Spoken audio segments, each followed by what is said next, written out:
መጽሐፍ ቅዱሳችንን ወደ እግዚአብሔር ቃል አውጥተን እንነጋገራለን። የዛሬው የምናገርበት ርዕስ የተለመደ አይደለም። የእንባ ኃይል የሚል ነው። የነቢያቱ አገልግሎት በብሉይ ኪዳን ስናይ ሰዎችን የሚያስቃቸው አልነበረም፣ የሚያስለቅሳቸው ነበር። ወደ ለቅሶ ውስጥ ይገቡ ይገደሉ ነበር እነሱን ከሰሙ በኋላ እና በዛ ውስጥ የእግዚአብሔር ኃይል ይገለጽ ነበር። መጽሐፍ ቅዱሳችንን እናወጣለን። መጽሐፍ ቅዱስ የያዛችሁ ከመጽሐፍ ቅዱሳችሁ ጋር እጃችሁ ዛሬ ይሻላል። በጣም ጥሩ ነው። እስቲ አውሩት። የሌላችሁ ደግሞ እናንተ አጠገባችሁ ያለውን ሰው ትክክል ታውቃላችሁ አይደል? ፈሳችሁትን የሚባለው አንተ ጻድቅ ሰው አንተ ጋር ብሬ መጽሐፍ ቅዱስ እንዳለ ከልጅ ነው የሚባል አይደለም። ተባረክ። መጽሐፍ ቅዱሳችንን የዳዊት መዝሙር ላይ አውጥተን እናነባለን። የዳዊት መዝሙር 84 በቅንፍ አብረን እንመለከተው። ከቁጥር 4 ጀምሮ ያለውን አነባለሁ። አብረን እንመለከተው። በቤትህ የሚኖሩ ሁሉ የተመሰገኑ ናቸው፣ ለዓለምና ለዘላለም ያመሰግኑሃል።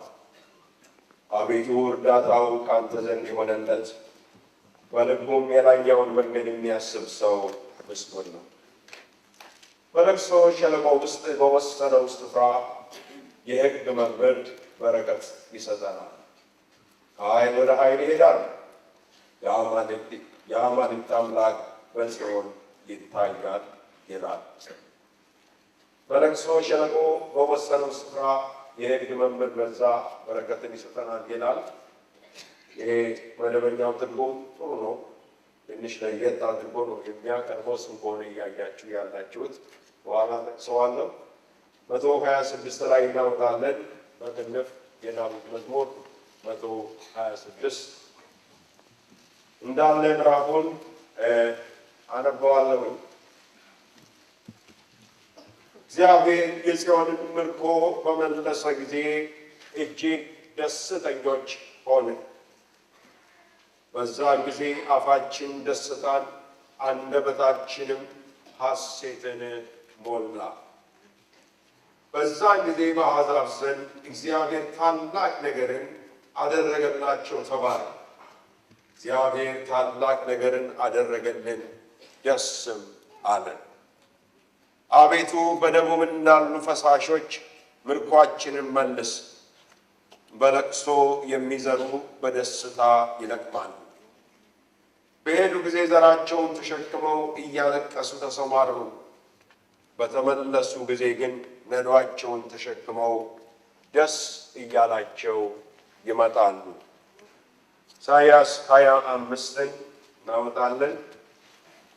ኢሳይያስ 25ን አውጥተን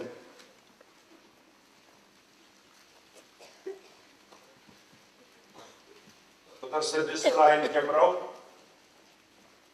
የሰራዊት ጌታ እግዚአብሔርም ለሕዝብ ሁሉ በዚህ ተራራ ላይ ታላቅ የሰባ ግብዣ፣ ያረጀ የወይን ጠጅ፣ ቅንጥም የሞላባቸው የሰቡ ነገሮች፣ የጥሩና ያረጀ የወይን ጠጅ ግብዣ ያደርጋል።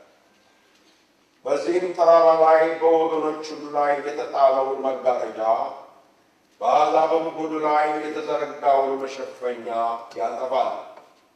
ሞትን ለዘላለም ይውጣል። ጌታ እግዚአብሔር ከፊት ሁሉ እንባን ያብሳል። የሕዝቡን ስድብ ከምድር ሁሉ ላይ ያስወግዳል። እግዚአብሔር ተናግሯልና አሜን እንበል። ዜት አለን። ትንሽ መጨረሻ ላይ እንጸልያለን።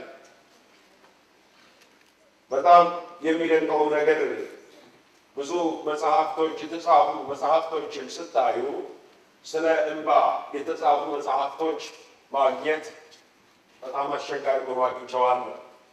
ብዙ እንደዛ አይነት መጽሐፍቶችን አናገኝም።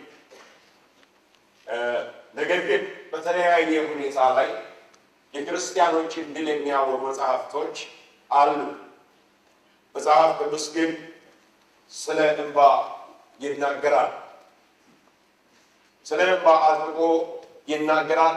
ስለ እንባ ማፍሰስ የሚናገሩ ክፍሎች እጅግ የበዙ ናቸው። እግዚአብሔር ሲፈጥረን በምናዝንበት ጊዜ እንድናለቅስ አድርጎናል። እንባ እንዲፈሰን አድርጎ ነው የፈጠረን። ስንደሰት ደግሞ ሳቅ የሚለውን ነገር እግዚአብሔር ፈጥሮልን እንስቃለን። ሁለቱም በእግዚአብሔር ፊት የከበሩ ጥሩዎች እንደሆኑ ወገኖች እኔ አስባለሁ። እንባ ኃይል አለው፣ ጉልበት አለው። አንድ ጸሐፊ የ19ኛው ክፍለ ዘመን ሰባኪ የታወቀው ስፐርጀን የእንባ ኃይል የሚል አንዲት መጽሐፍ ጽፎ አገኘ እና ተደነቅኩ። ያ መጽሐፍ በመጽሐፉ በጣም አድርጌ ተደነቅኩኝ እና ትንሽ ላገላብጠው ሞከርኩ። ሰፊ ሀሳብ የያዘ ጌታችን ኢየሱስ ክርስቶስን በምንመለከተው ጊዜ እንባን አፍስሷል። እንባዎቹን በአደባባይ ያፈሰሰበት ብዙ ወቅቶችና ጊዜ አሉ። የጌታ የኢየሱስ ክርስቶስ ደግሞ እንባዎች ኃይል ነበራቸው፣ ጉልበት ነበራቸው። ጉልበታቸው ይህ ነው የሚባል አልነበረም። ስራ ሰርተዋል። እንደምንመለከተው ኃይለኛ ስራ ሰርተው ነበር። ለአንዳንድ ሰዎች እንባ የመሸነፍ ምልክት ነው። ሰው ካለቀሰ ውስጡ ተሸንፈዋል ማለት ነው ትርጉሙ ሲገባ። በተለይ በዚህ በምዕራቡን ዓለም ስትመለከቱና ስታዩ እንባ የተለመደ ነገር አይደለም። እንባ ማፍሰስ፣ ማልቀስ። ስለዚህ በተለይ በወንዶች ላይ ብዙ እንባ አታዩ። የኛ ባህል በዚህ አመቺ ነው ብዬላለሁ። ወንዶችም ሴቶችም እንባን ማፍሰስ እናውቃለን ብዬ እላለሁ፣ በእግዚአብሔር ፊት ለማለት ነው። ስለዚህ ባህሉም ራሱ ደግሞ ያመቸናል ማለት ነው። ሰለሞን በሚናገርበት ጊዜ በመጽሐፉ ላይ በመክብብ ላይ ለሁሉም ጊዜ አለው አለ።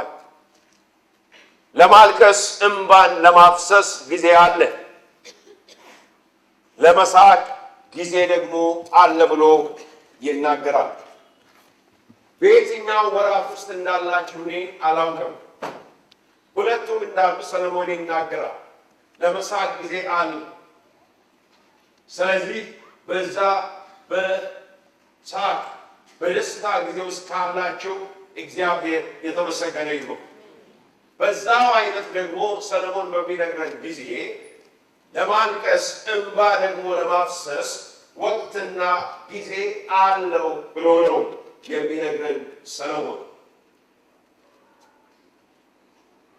ዳዊት በመዝሙሩ ላይ በሚናገርበት ጊዜ በለቅሶ ሸለቆ በወሰነው ስፍራ የሕግ መምህር ባርኮትን በዛ ይሰጠናል ይላል። ባርኮትን የሚያያይዘው ከእንባ ጋር እንባ ከማፍሰስ ጋር ባርኮት እንዳለ ነው የሚናገረው። ስለዚህ በዚህ ሁኔታ ውስጥ በምንሆንበት ጊዜ የእንባን ጊዜ ስናስበው በእንባ ሸለቆ ውስጥ መኖር ማለት ለክርስቲያኖች የሁሉ ጊዜ ሕይወት አይደለም። ግን ዳዊት እንደሚነግረን አስፈላጊ ነው ብሎ ነው የሚናገር። አስፈላጊ ወቅት ነው፣ አስፈላጊ ጊዜ ነው። እዛ ውስጥ ብዙ ትምህርት አለ፣ ብዙ የሚሰራ ስራ አለ እንላለን። አንዳንድ ጊዜ መቼ ይሆን ይሄ እንባዬ የሚደርቀው እንላለን። የለቅሶ ሕይወት አክትሞ የሳቅ ሕይወት ወደ እኔ የሚመጣው መቼ ነው ብለን እንላለን። ምናልባት ያ ጊዜ ይረዝምብናል፣ ረጅም ይሆንብናል በጣም ስናስበው። ነገር ግን እነዛ የእንባ ወራቶች፣ የመከራ ወራቶች፣ የችግር ወራቶች ታላላቅ ነገሮችን እግዚአብሔር በሕይወታችን የሚሰራበት ወቅትና ጊዜ ነው። እንባ የምናፈስባቸው ወራቶች እግዚአብሔር በሕይወታችን ላይ ትላልቅ የሆኑ ስራዎችን የሰራበት ዘመን። ያለቀሳችሁበትን ዘመን አስቡ በእግዚአብሔር ፊት። የጮኻችሁበትን ዘመን አስቡ በእግዚአብሔር ፊት። ብዙ አልቅሳችኋል፣ ብዙ ጮኻችኋል፣ ብዙ እንባዎች ፈሰዋል። እግዚአብሔር ከልብ የሚወጡትን ከእውነት የሚወጣውን የሚፈልቀውን እንባ በምድር ላይ የሚጥል እግዚአብሔር አይደለም። አሜን። በምድር ላይ የሚጥል አይደለም። ነገር ግን እግዚአብሔር ሕይወታችንን በዛ ውስጥ እጅግ አድርጎ ይሰራዋል፣ ያበጀዋል፣ ይቀርጸዋል ማለት ነው። በሕይወታችን ላይ አስገራሚ ነገሮች የሚሰሩበት ወቅትና ጊዜ ነው። ጌታ ኢየሱስ ክርስቶስ እንደመሰለኝ ብዙ ዘመኑ የእንባ ዘመን ነበር፣ የለቅሶ ዘመን ነበር። ስለተቸገረ አይደለም፣ ስለሚርበው አልነበረም፣ ቤት ስራ አልነበረው አልነበረም። ነገር ግን መንፈሳዊ ዓይኖቹ የተገለጡ ስለነበረ ከዚህ ዓለም ካለው ሁኔታ አልፎ ማየት የሚችል ስለነበረ በእኛም ሕይወት ላይ ደግሞ ወገኖች ሆይ ልክ እንደዚህ ሁሉ። ስለዚህ እግዚአብሔር አምላክ በለቅሶ ሸለቆ ውስጥ አስቀመጠን ነው የሚለው ዳዊት። በዛ ውስጥ ሆነን እያለቀስን እንኖር ነበር። ነገር ግን በዛ ለቅሶ ውስጥ እጅግ ታላቅ ባርኮትን ተባርከናል ይላል። እግዚአብሔር ይመስገን። ብዙ አይነት ትምህርቶች ይካሄዳሉ። ትምህርቶቹ ይሄ ናቸው ነው አሁን ለመግለጽ ወገኖች ሆይ በጣም በጣም አስቸጋሪ ነው። ይሄንኑ ክፍል ቀደም እንዳልኳቸው መደበኛው አዲስ ትርጉም በሚገልጸው ጊዜ የእንግሊዝኛው መጽሐፍ ቅዱስንም ደግሞ ሄዳችሁ ስታዩት ሌላ አይነት ትርጉም አለ። ያም ትርጉም ምንድን ነው? እሱ አሁን እግዚአብሔር ቃል ላይ ባለው ያተረጓጎም ዘዴ ነው የምናገረው ያለሁት። በእንባቸው ብዛት በእንባቸው ኃይል ምንጮችን ያፈልቃሉ የሚል ነው። ምንጮችን ያፈልቃሉ፣ ያለቅሳሉ። የእንባቸው ኃይል ምን ያደርጋል? ምንጮችን ያፈልቃል። ምን አይነት ምንጮችን ያፈልቃል ወገኖች? እጅግ ጠቃሚ የሆኑ ምንጮች እንዲፈልቁ ይሆናል።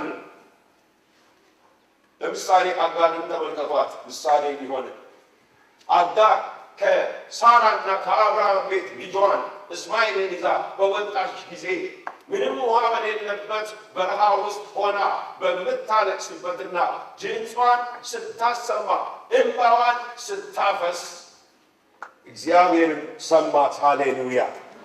በእንባዋ ኃይል ውሃ በማይፈልቅበት ቦታ ውሃ ማፍለቅ ቻለች። የሰማችሁ ውሃ ማፍለቅ ቻለች።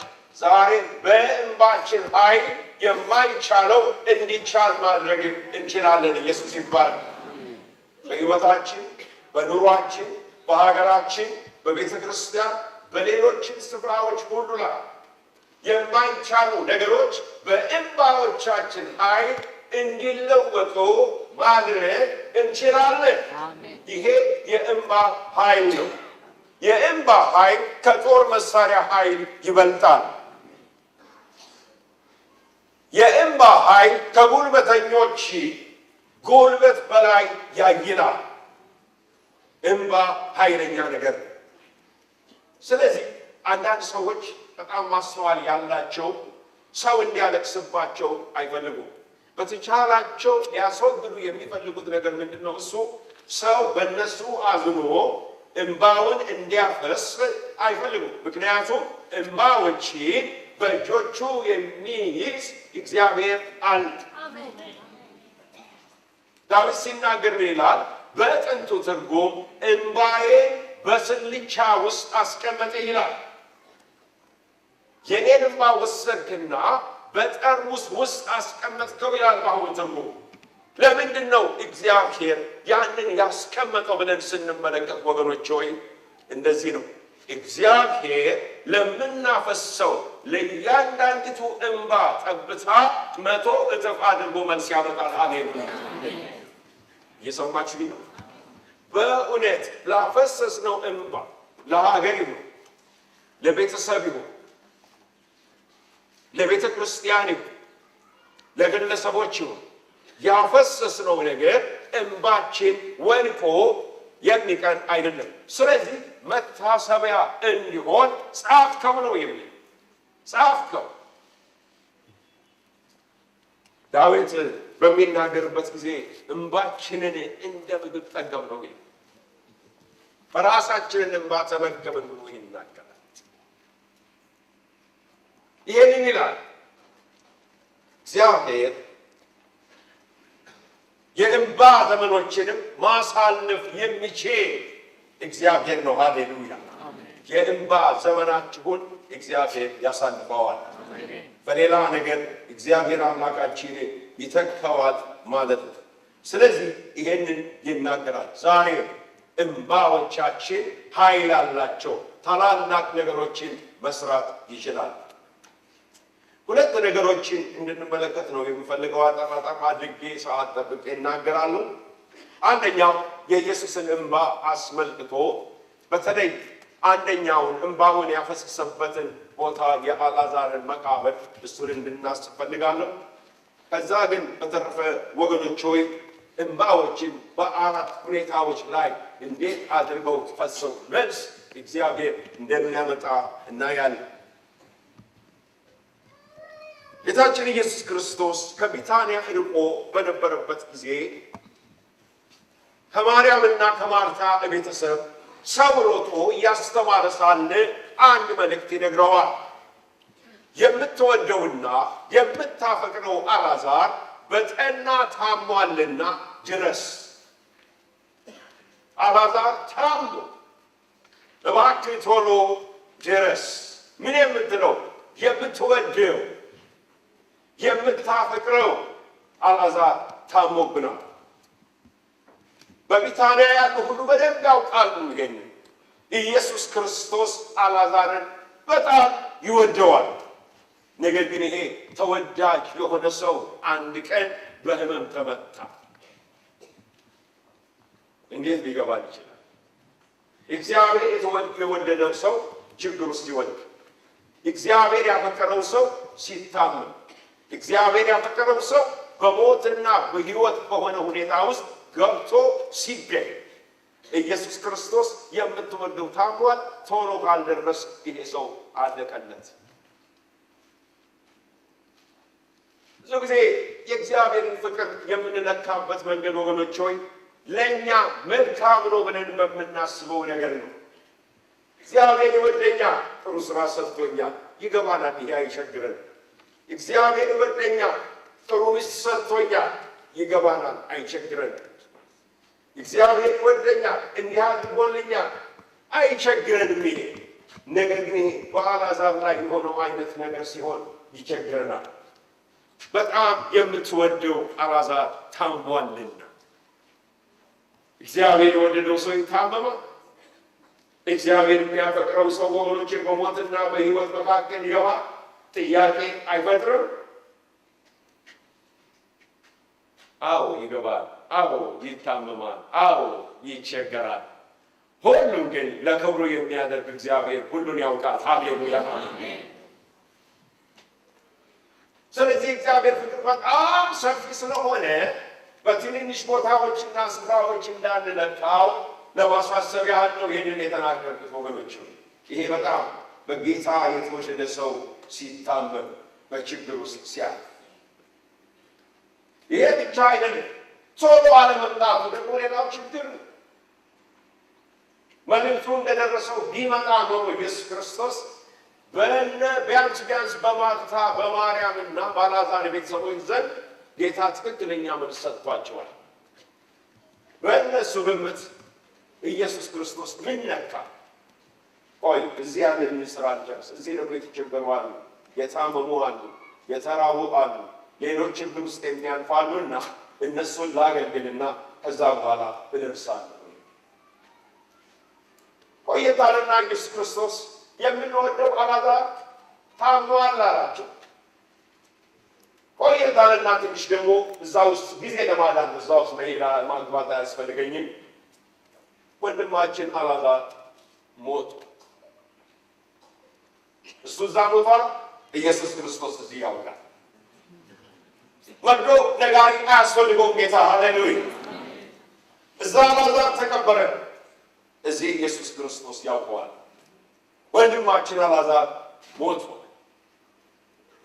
እንዲያውም ለደቀ መዛሙርቶቹ አርጅ ሆነ፣ ነጋሪ ሆነ። በሰማያዊ መገለጥ ያገኘው ነገር ነው። ኢየሱስ ክርስቶስ ሞቷል። ነገር ግን እንሄዳለን፣ ልናስነሳው እንሄዳለን። አሜን በሉ። ታኝቶማ ከሆነ ይነሳል አሉ። እንግዲህ መቼም ሲቹ ነው የሚያውቁት። ታኝቶማ ከሆነ እንደሚነሳ እናውቃለን። እንሄዳለን ሲል ደግሞ ሌላ ክርክር ተነሳ። ክርክሩ ምንድን ነው? እሱ ወደዛ አካባቢማ ትሄድ ይገሉታል። በጣም የምትፈለግበት አካባቢ እንዴት ትሄዳለህ? ምን ዘዴ እንፍጠር? ምናልባት ኢየሱስ ክርስቶስ አንድ ዛሬ በሚገባን መንገድ ልናገረው ዘይት ሰጥቶ ጴጥሮስንና ዮሐንስን ልኮ ጸልዩለት ሂዱና ቢል ለአካባቢው ይገባቸዋል። ኢየሱስ ሰው አይደለም የሚሄደው፣ እኔ ራሴ ይሄዳለሁ። አንተ ስትቸገር፣ አንተ ከባድ ሁኔታ ውስጥ ስትወድቅ ሰው አይደለም እግዚአብሔር የሚልከው፣ እግዚአብሔር ራሱ ይወርዳል። ሃሌሉያ! እግዚአብሔር ራሱ ይወርዳል። የዚህ የእስራኤል ጩኸቱን ለቅሶውን ሰምቻለሁ። ስለዚህ እወርዳለሁ፣ እኔ ራሴ እወርዳለሁ፣ እመጣለሁ እዛ ድረስ። እንዲህ ያለ ጌታ አለን። ስሙ የተባረከ። የማይደፈር መንገድ፣ አደገኛ መንገድ ተብሎ የሚባል ነገር የማያውቅ እሳቱን አልፎ ወጥቶ ከእሳት ውስጥ የሚነጥቀን ጌታ አሁንም ለዘላለምም የተባረከ። ሃሌሉያ!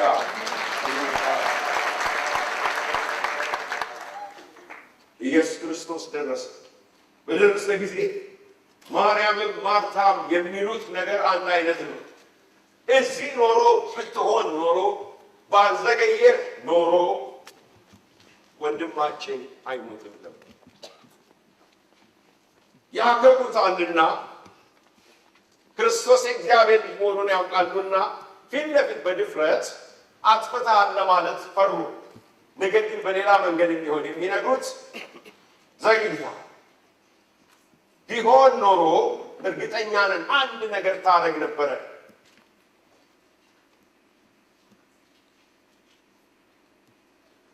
ኢየሱስ ክርስቶስ ምንም አላለም። የት ነው ያኖራችሁት?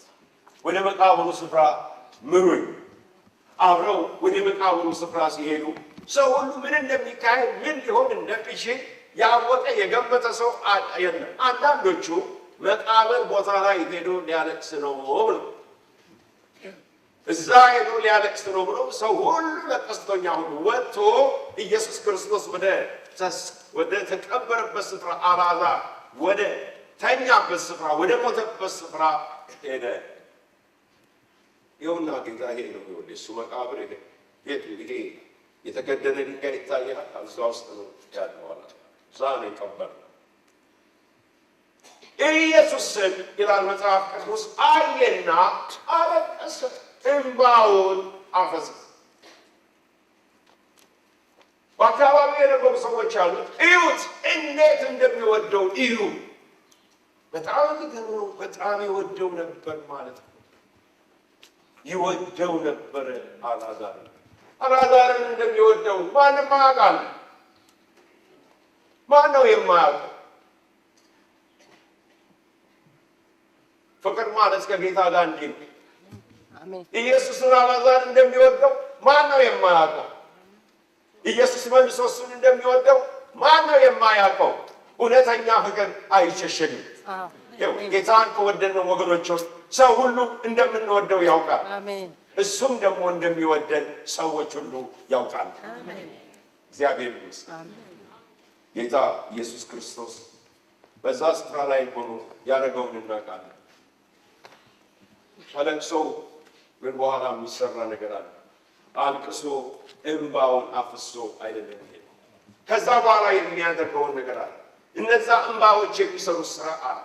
ኃይለኛ የእንባ ዘለላዎች ነበረ የወደቁት። በእግዚአብሔር ግን እጅ ላይ ነበር ያረፉት። ወደ ላይ ተመለከተ። አባት ሆይ ስለሰማኸኝ አመሰግናለሁ። ጸሎት እንደዚህ ነው። ጸሎት እንደዚህ ነው ወገኖች። አንዳንድ ጊዜ ጸሎታችን ንዝንዝ ይመስላል። ከእግዚአብሔር ጋር ጸበታ ያለን ነው የሚመስለው አይደለም። አባት ሆይ ስላደረግከኝ አመሰግናለሁ። ሁሉም አይኑን አፍጥቶ የሚቀጥለው ነገር ምን እንደሚሆን ማየት ነው። ሞት ውጦታል።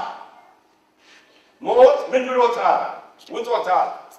በሞት ማዕፀን ውስጥ የተቀመጠ በሞት የተጠቀለለ ሰው ነው። ያከተመለት ሰው ነው። ተስፋ የሌለው ሰው እንባን ግን ያፈሰሰው አልዓዛር ሆይ ውጣ። እንደተገነዘ ከላይ እስከታች በአይሁድ ልማድ ተጠምጥሞ ነበር። እንደተገነዘ ሆኖ አልዓዛር ወጣና በሕዝብ ፊት ቆመ። ተጠራ። ሙታንን መጥራት የሚችል ጌታ ሃሌሉያ! ዛሬ ሙታንን መጥራት ይችላል። ሃሌሉያ!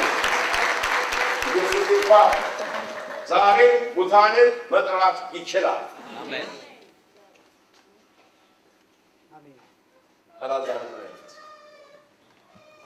ቅድም ኢሳይያስ ላይ ያየነው ጥቅስ ነው። እግዚአብሔር ሞትን ይውጣል፣ እንባዎቻቸውንም ከዓይናቸው ላይ ከፊታቸው ላይ ያብሳል። የማርያም የማርታ እንባ ታበሰ። የቢታንያ ነዋሪዎች ሁሉ እያዩ እንባቸው ታበሰ። ወገኖች ሆይ ይሄም ጌታ የኔና የእናንተ ጌታ ነው። ሃሌሉያ! አዎ አሜን እንበል። ስለዚህ ዛሬም እግዚአብሔር ታምር አድርጎ እንባዎችህ ይታበሳሉ። እንባዎችሽ ይታበሳሉ። እግዚአብሔር የተባረከ ይሁን። ሞትን ይውጣል፣ ይውጠዋል። ሞትን ሞት ይዋጣል። ጠዋትና ገል በሞት ላይ ስልጣን ያለው ዲያብሎስ ነበረ። በሞት ላይ ስልጣን ያለውን በሞት ብርታቱን ጉልበቱን ሻረ። ከዚህ በኋላ የሞት ጉዳይ ያንተ ስልጣን አይደለም አሉ ዲያብሎስ። ከዚህ በኋላ በሞትና በሲኦል ላይ ስልጣን ያለን ማንን? እኔ ነኝ። የሞትና የሲኦል ቁልፎች በእጄ ላይ ናቸው አለ። ሃሌሉያ! ዲያብሎስ ይዟቸው ነበር እነዛ ቁልፎች። ጌታ ግን ከእጁ ላይ ነጠቀው። ሃሌሉያ! ስለዚህ በሞት ፍርሃት ያሉትን ሁሉ ነፃ ሊያደርጋቸው ይችላል። የሞት ፍርሃት ሕይወታችሁ ላይ መጥቶ ያውቃል። የሞት ፍርሃት መጥቶ ያውቃል ሕይወታችሁ ላይ። ወገኖች ሆይ አልዓዛርን ለምን እንዳወጣው ታውቃላችሁ? ኃይሉን ለመግለጽ እኮ አይደለም። ያ ብቻ አልነበረም ዓላማው። አልዓዛር እግዚአብሔር ዕድሜ የሰጠውን ዕድሜ ያልጨረሰ ሰው ነበረ። እመኑ፣ እግዚአብሔር የሰጣችሁን ዕድሜ ትጨርሳላችሁ። ምንም ቢሆን ምንም እግዚአብሔር የሰጣችሁን ዕድሜ ትጨርሳላችሁ። ዓላማውንም ታከናውናላችሁ። ይህ እግዚአብሔር ሐሳብ። ወደ ሁለተኛው ሐሳብ ስመጣ አራት እንባ የሚፈስባቸው ነገሮች ቢያንስ የፈሰሱባቸውን በእግዚአብሔር ቃል ማጠቃለል ሞከርኩኝ። አዎ ወገኖች ሆይ አራት ሁኔታዎች እንመለከታለን እናያለን። አንደኛው እንባ የሚፈሰው ወገኖች ሆይ ንስሐ ለመግባት ምን እናደርጋለን? እንባዎቻችንን እናፈሳለን። ለምን እናፈሳለን? ለምንድን ነው የምናፈሰው እንባ? የምናየው የምንወደውን ነው፣ የምናፈቅረውን አሳዝኘዋለሁ። ሰውን አይደለም። የሚወደኝን ጌታዬን አሳዝኘዋለሁ፣ በድየዋለሁ፣ ተላልፌያለሁ ብለን እናለቅሳለን። የምትወዱትን ሰው አሳዝናችሁ መተኛት እንደማትችሉ ታውቃላችሁ። ያጉነጠንጣችሁ፣ በጣም ታዝናላችሁ። ይቅርታ እስክትጠይቁ፣ ይቅርታ እስኪሰጣችሁ በፍጹም እረፍት አይኖራችሁ። እውነተኛ ፍቅር ይሄ ሰውን በኃጢአት ውስጥ እየኖረ ጌታን ወዳለው ቢል ለእኔ ውሸት እያላገጠ ነው ያለው ያ ሰው። ንስሐ ግን እንደዚህ እግዚአብሔር ቃል ላይ ሁለት አይነት እንባ ያፈሰሱ ሰዎችን አዩ። ከብሉይ ኪዳን አንድ ሰው፣ ሁለት ሰዎች፣ ከአዲስ ኪዳን አንድ ሰው ጠቅሳለሁ። የመጀመሪያው ኤሳው ነው። ኤሳው ወንድሙ አታሎት በረከቱን ሁሉ ከወሰደበት በኋላ፣ ባርኮት ሁሉ ከፈሰሰ በኋላ ተመልሶ አድኖ በመጣ ጊዜ ምግብ ይዞ አባቴ ሆይ ባርከኝ ስለው ማነህ አንተ? ኤሳው። አሁን ቀደም የገባው ወንድም ነው። አታሎ ባርኮቱን ሁሉ ወሰደ፣ ካፌ ወጣ፣ ባርኮቱን ይዞ ሄደ። አለቀሰ። አባቴ ሆይ ባርኮትን አንዲት ብቻ ናትን? እባክህ ባርከኛ። ጨቀጨቀው። ምድራዊውን ባርኮት ሰጠው። እዛ ውስጥ መግባት አልፈልግም። ከምድር ስብ ትጠግባለህ የሚል ባርኮት ለቀቀው። ያኛ ብዙ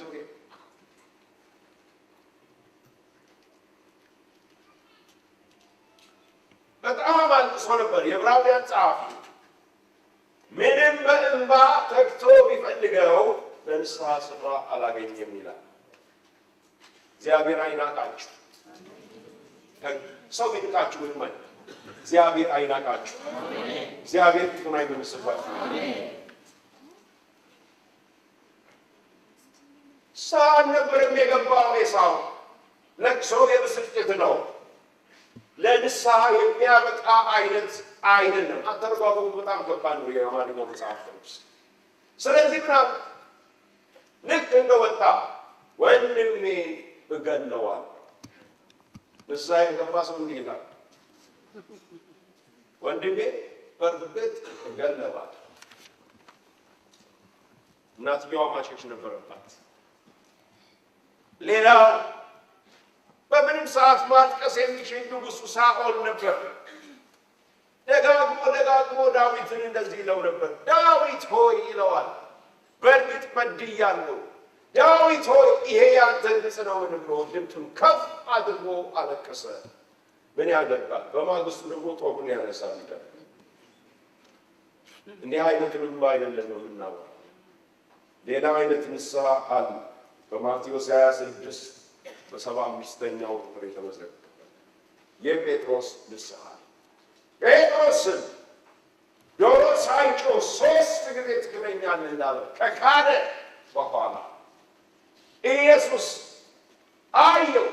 ኢየሱስም ደግሞ እሱን አየው። አይናቸው ተገናኙ። ለጴጥሮስ ያ ንስሐ ለመግባት በቂ ነው። ስብከት አላስፈለገው፣ ግሳጼ አላስፈለገው። ጌታው ብቻ ሲያይ እሱም ሲያየው ገባው። የጌታው ፍቅር ከውስጡ መጣ፣ ወጣ። ስቅስቅ ብሎ ምርር ብሎ አለቀሰ። ማረኝ ማረኝ ማረኝ ማረኝ፣ በደልኩ ማረኝ። እንባውን አፈሰሰ። ረገመው እኮ ኢየሱስም መራብ ጀመረ። ጴጥሮስ ልጁ የሚያደርገው ምን እንደሆነ ታውቃላችሁ? ጌታውን ይወድ ነበር። በጣም ይወደው ነበር ኢየሱስ ክርስቶስ። አንዳንዴ ያለማስተዋል ጥፋቱ የፍቅሩ ብዛት ከማስተዋል ጋር ስላልነበረ ብቻ እግዚአብሔር እንደዚህ አይነቱን ንስሐ ይስጠን። እንደ ጴጥሮስ ያለውን ንስሐ እግዚአብሔር ያደርግልን።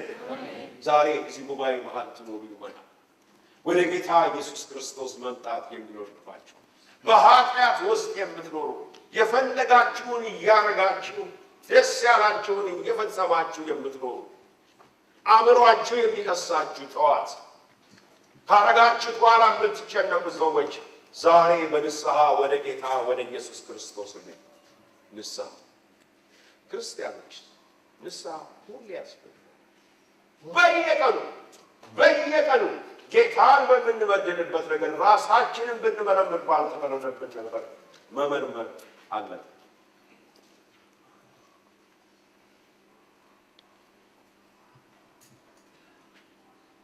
ያ የእንባዎች ዘለላ በሕይወታችን ላይ ድንቅ ነገር ይሰራል።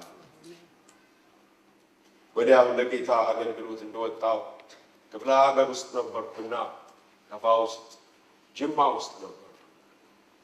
በጸሎት ጊዜያችን የሀገሩ አስተዳዳሪ የሆኑት መጥተው ዝም ብለው ከየት እንደመጡ አይታወቁም።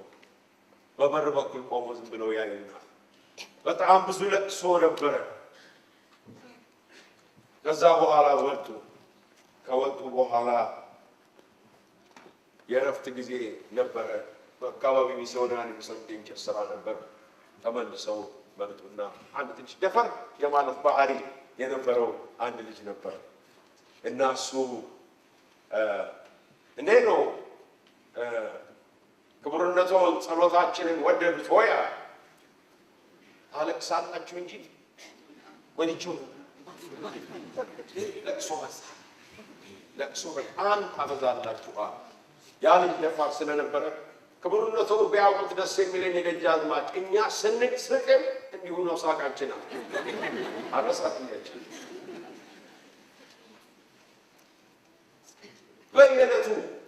በየዕለቱ በእግዚአብሔር ፊት የመቅረብ ንስሐ የመግባት ነገር እንዲኖረን እግዚአብሔር ይርዳል። ሁለተኛው ወገኖች ሆይ ስለ ሌሎች በመማለድ የምናፈሰው እንባ፣ ስለ ሌሎች በመማለድ ሌሎችን፣ ሀገርን፣ ሕዝብን፣ ቤተ ክርስቲያንን፣ ግለሰብን በማቅረብ የምናፈሰው ጸሎት ነው። ለዚህ የመጀመሪያው ምሳሌያችን ኢየሱስ ክርስቶስ ነው። ኢየሱስ ክርስቶስ በሉቃስ 19:41 ላይ ይዩት፣ በማቴዎስ 23:37 ይዩት። ወደ መስቀል ከመሄዱ በፊት ለመጨረሻ ጊዜ ወደ ኢየሩሳሌም በውርንጭላ ላይ ሆኖ ከመጣ በኋላ ከደብረ ዘይት ተራራ ሆኖ ኢየሩሳሌምን ሲመለከታት ኢየሩሳሌም ኢየሩሳሌም አለቀሰላት። ልሰበስብሽ ወደድኩ ኢየሩሳሌም አሁንስ እንባውን አፈሰሰ ይላል ቃሉ፣ አንቺ ግን አልወደድሽም። ከዛ በኋላ ትንቢት ነው ኢየሱስ ክርስቶስ የሚናገረው። ከአንድ ከ30-40 ዓመት በኋላ ሮማውያን እንዴት አድርገው እንደሚያንኳት ነበረ ትንቢት ይናገር የነበረው። እናንተ እዩት። ማለደላት፣ ምልጃን አቀረበላት። ወገኖች ሆይ ምርኮ እስኪመለስ የሕይወታችሁ ምርኮ እንባችሁን ማፍሰስ አታቁሙ።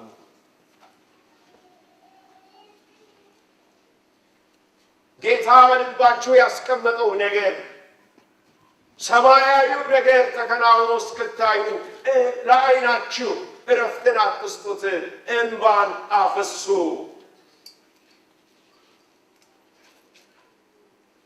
በእግዚአብሔር ፊት እንባችሁ ይጻፍ። በሱ መዝገብ ላይ እግዚአብሔር ያስቀምጣል።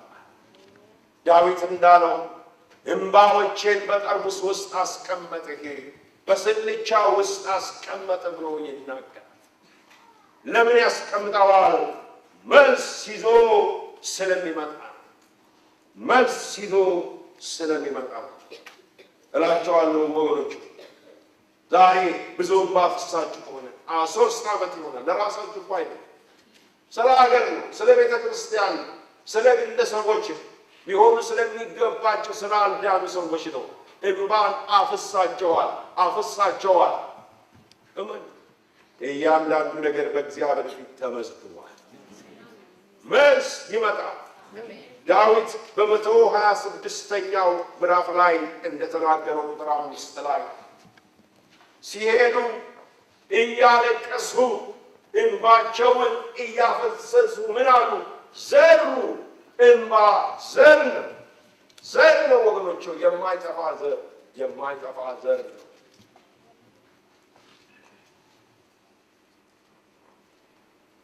ሲመለሱ ግን ደስ እያላቸው እየዘመሩ ነዷቸውን እየሰበሰቡ መጡ። አሜን። እንሰበስበዋለን። ሃሌሉያ። ይሰበሰባል። እስቲ አስቡ። በጣም ያለቀሳችሁበት ብዙ ነገሮች ጸልዬ ግን በእርግጥ ወገኖች ሆይ ያለቀሳችሁበት ነገር አንድ ቀን መልስ ሆኖ ወደ እናንተ ሲመጣ ታዩታላችሁ። አዎ ምልጃ። እኔ ክርስቲያን አደገ ብዬ የምለው ወገኖች ሆይ የእርሱ ጸሎት ለራሱ ያለው ለሌሎች ሲሆን የራሱ ነገር ቆሞ ለሌሎች መማለድ ሲጀምር ያን ጊዜ እድገት ነው። መጽሐፍ ቅዱሳችን በዕብራውያን 5:7-10 ኢየሱስ ክርስቶስን ምልጃውን ያሳየ በብዙ ጩኸት በብዙ እንባ ነው የሚል። በብዙ ጩኸት በብዙ እንባ በአባቱ ፊት ይቀርብ ነበረ። ከተቀበለውን መከራ መታዘዝን ተማረ። ኢየሱስ ክርስቶስ ዛሬ ከመቃብር ተነስቶ በአባቱ ቀኝ አለ። ምንድን ነው የሚሰራው? ካህናችን ይማልድልናል ይላል የሮሜ ጸሐፊ። ይማልድልናል ይላል በዕብራውያን ላይ ጳውሎስ። ይማልዳል፣ ስለኛ ሆኖ ይቃትታል። እኛ ልንሞላ ያልቻልነውን ጸሎት እርሱ ይሞላዋል። ሃሌሉያ። ስለኛ ዛሬ የሚማልድ አለ፣ የሚጸልይ አለ፣ የሚያለቅስ አለ፣ በአባቱ ፊት ሆኖ የሚናገር አለ። ክብር ለእግዚአብሔር። ይህን ሳስብ በጣም እጽናለሁ፣ በጣም ደስ ይለኛል ወገኖቼ። ይህን በማስብበት ጊዜ ሶስተኛ ፍቅር በእግዚአብሔር ቃልና ይቅርታ እንባ የፍቅር መገለጫ ሆኖ እናየዋለን። ፍቅር ሰዎች ለእግዚአብሔር ያላቸውን ፍቅር የሚገልጹበት ሆኖ እናገኘዋለን። በሉቃስ 7 ላይ ስንመለከት ወገኖቼ ቁጥር 38 ላይ መግደላዊት ማርያም የምትባል ሴት ወደ ስምዖን ቤት ሄዳ ኢየሱስ ክርስቶስ እንግዳ ሆኖ በተቀመጠበት ስፍራ ከኋላው ቆማ ምን ይላል? እግሮቹን በእንባዋ አራሰችው። ታለቅሳለች፣ እንባዋ ይፈሳል። እግሮቹን አጥለቀለቀችው በእንባ። ዛሬ እኮ ወገኖች የምናፈሰው እንባ በዓይናችን ስናይ መሬቱ ላይ ነው የሚያልፈው።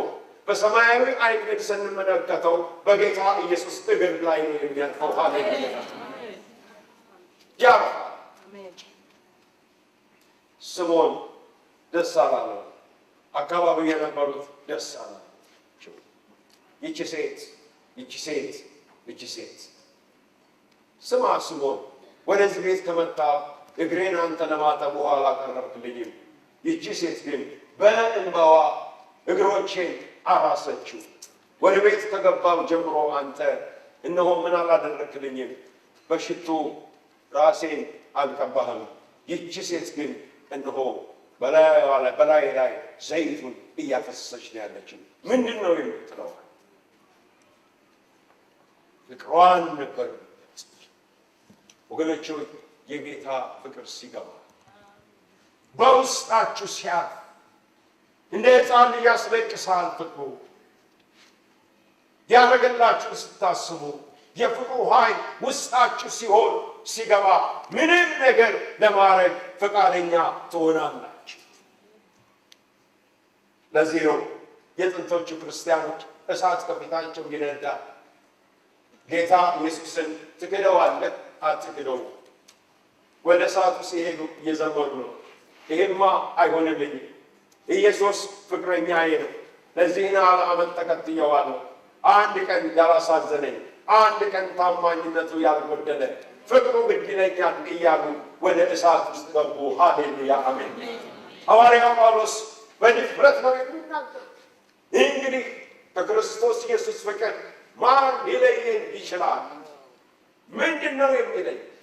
መከራ፣ ስደት፣ ረሃብ፣ ብቸኝነት ወይንስ ልዩ ፍጥረት መጥቶ ሊለየን ይችላል ወይ?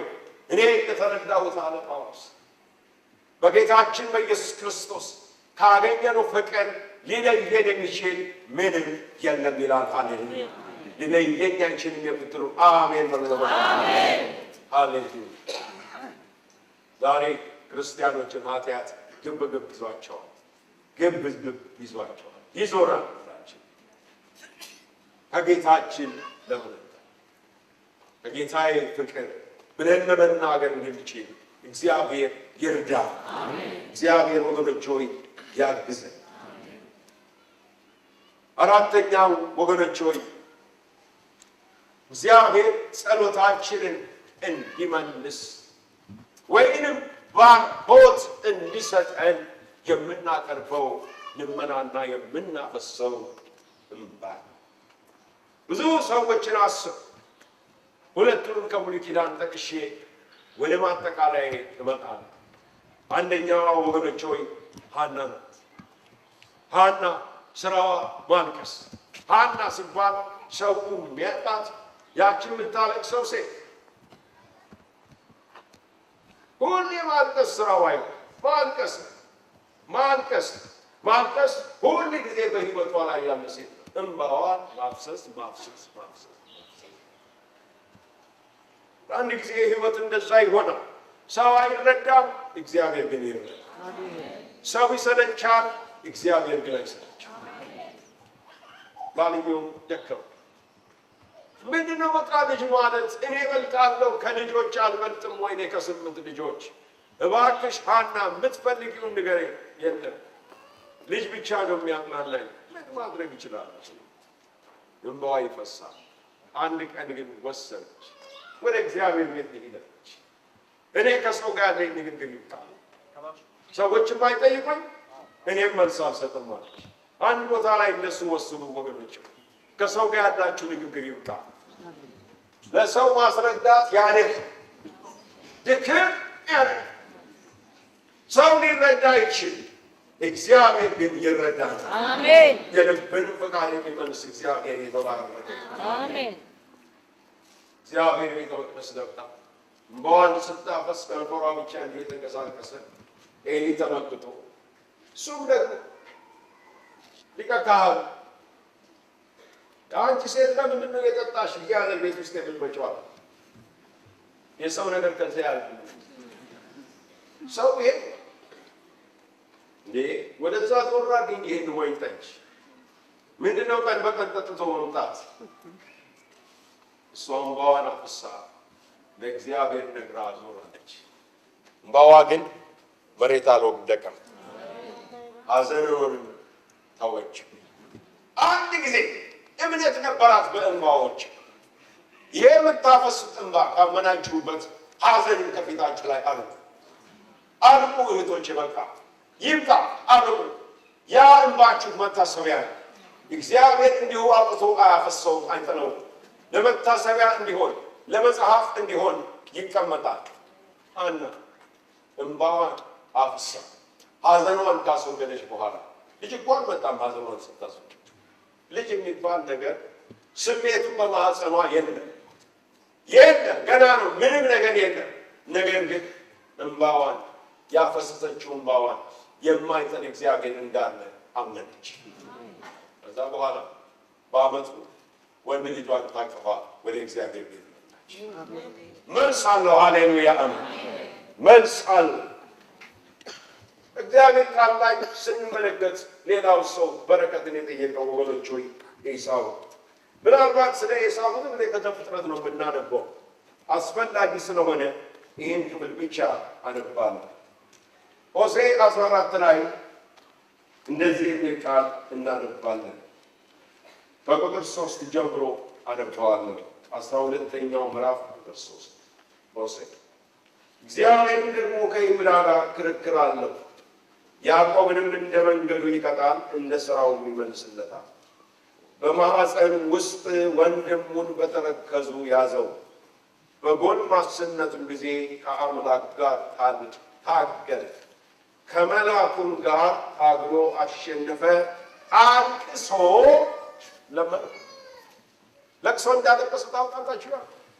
በትግሉ ጊዜ ያለቅስ ነበር። ምን ነው የሚያለቅሰው? ባርኬ ባርክ ባርክ ባርክ። ምን አይነት ባርክ? ለውጥ። አሜን። ይሄን ያዕቆብን አልወደድም። ይሄ የሚሄደውን ያዕቆብን አልወደድም። ይሄ ውስጥ ያለውን ያዕቆብን አልወደድም። ምን ላድርግልህ? ለውጠኝ። አንድም ለመጨረሻ ለውጠኝ። አሜን። በረከት ይሄ። አሜን። ወገኖች ቤታችሁን ጸልዩ፣ መኝታ ቤታችሁን ጸልዩ። እግዚአብሔር ቤት ስትመጡ ይሄን ጸልዩ። እግዚአብሔር አንቅሳችሁ የምትለምኑት ነገር ካለ ይሄን የአሁን ያለውን ሰው አልወደውም። አሁን የሆንኩትን ነገር አትውደድ፣ ለውጠኝ። አልቅሶም ለመነው፣ ከእግዚአብሔር ከሰውም ጋር ታግሎ አሸነፈ። እግዚአብሔር የለመነው ሰጠ፣ መለወጥን አደረገ። ወገኖች ሆይ በራእይ መጽሐፍ ላይ ያለው በመጥቀስ እጨርሳለሁ። በራእይ መጽሐፍ ላይ ስንመለከት በሰባተኛው ምዕራፍ የምናየው እነዛ የዘንባባ ዝንጣፍ የያዙ ቁጥራቸው 1000 ጊዜ 1000 እልፍ አላፍ የሆኑ ቅዱሳን ከታላቁ መከራ የወጡትን እነዚህ ከወዴት የመጡ ናቸው? እነዚህ ከታላቁ መከራ የመጡ ናቸው። ልብሳቸውንም በበጉ ደም አጥበው አነጹ። ወረድ ይልና ምን ይላል? እግዚአብሔር እንባዎቻቸውንም ከዓይናቸው ላይ ያብሳል። የሚያዝኑ ብፁዓን ናቸው ይጽናናሉ። መጽናናት የሚችሉ ያዘኑት ናቸው። እንባቸው ከጉንጫቸው ላይ እግዚአብሔር የሚዳብሰው የሚጠርገው የሚያለቅሱትን ነው። ወገኖች ሆይ እግዚአብሔር ዛሬ ጠዋት ማስተዋልን ይስጠን። ይህን ነገር እንድንረዳው ይርዳ። የጸሎትም ሰዎች ያደርጋል። እግዚአብሔር ይባርካችሁ። እንጸልያለን።